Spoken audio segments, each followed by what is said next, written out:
What if I told you the only thing keeping you poor is a lie you repeat every single day? This is the story of a man who blamed luck for everything until one stranger asked him a question that changed his life forever. What is that question? You eager to listen it? Then tie up with this video. A long time ago, in the wide sunburned deserts of Arizona, there lived a poor desert guide named Ethan Miller. Ethan lived in a small wooden cabin on the edge of a remote desert town with his wife Laura and their young daughter Emily. Every day, Ethan took care of his 3 old camels and offered desert rides to travelers crossing the harsh land.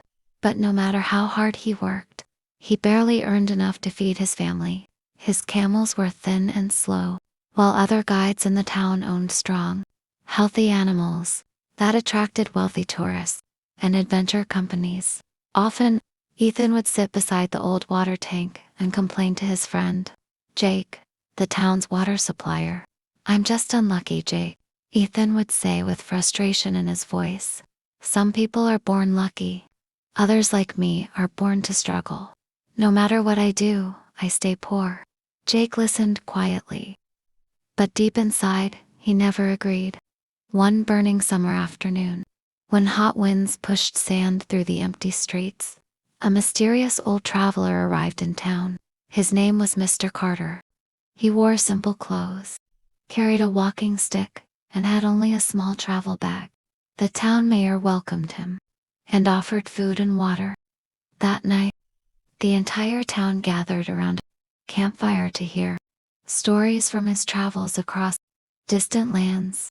Ethan sat in the crowd, lost in his usual self-pity. Suddenly he stood up. "Sir," he asked, "why are some people lucky while others suffer? Is our fate already written?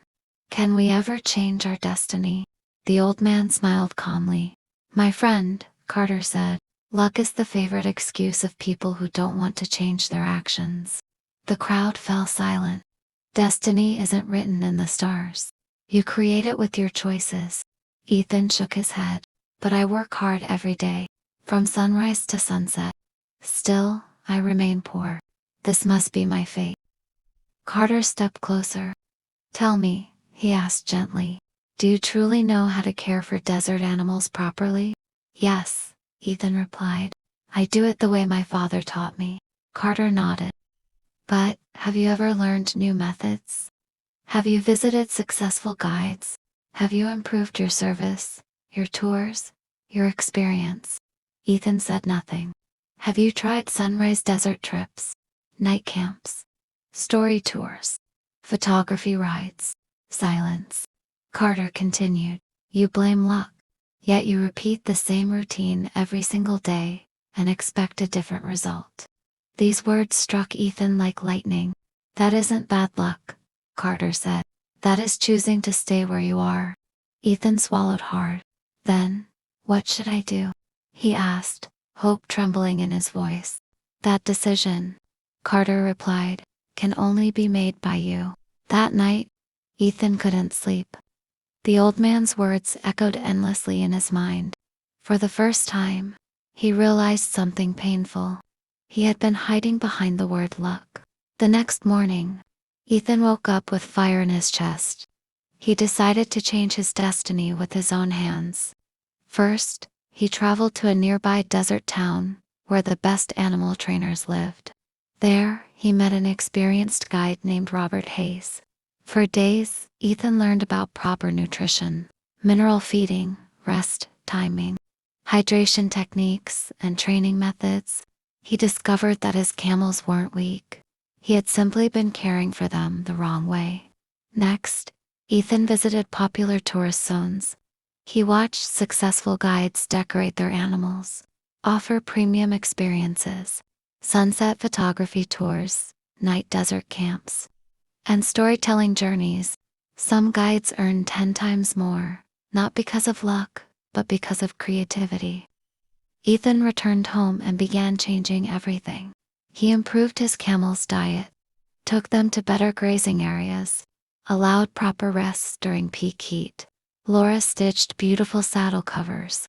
Emily helped decorate them with beads and handmade charms. Ethan learned to tell desert legends, star stories, and survival tales. He created sunrise tours, stargazing nights, and secret canyon routes known only to locals. The first few months were difficult. Many tourists still chose others. But Ethan didn't stop. He treated every visitor like royalty. Slowly, people began talking. Reviews appeared. Word spread. Soon, travelers were asking specifically for Ethan Miller. His camels grew strong, healthy, and proud. Within 2 years, Ethan owned the most successful desert tour business in the entire region. He earned more in 1 month than he once earned in a year. He built a better home, sent Emily to a good school. One evening, the old traveler returned. When Ethan saw him, tears filled his eyes.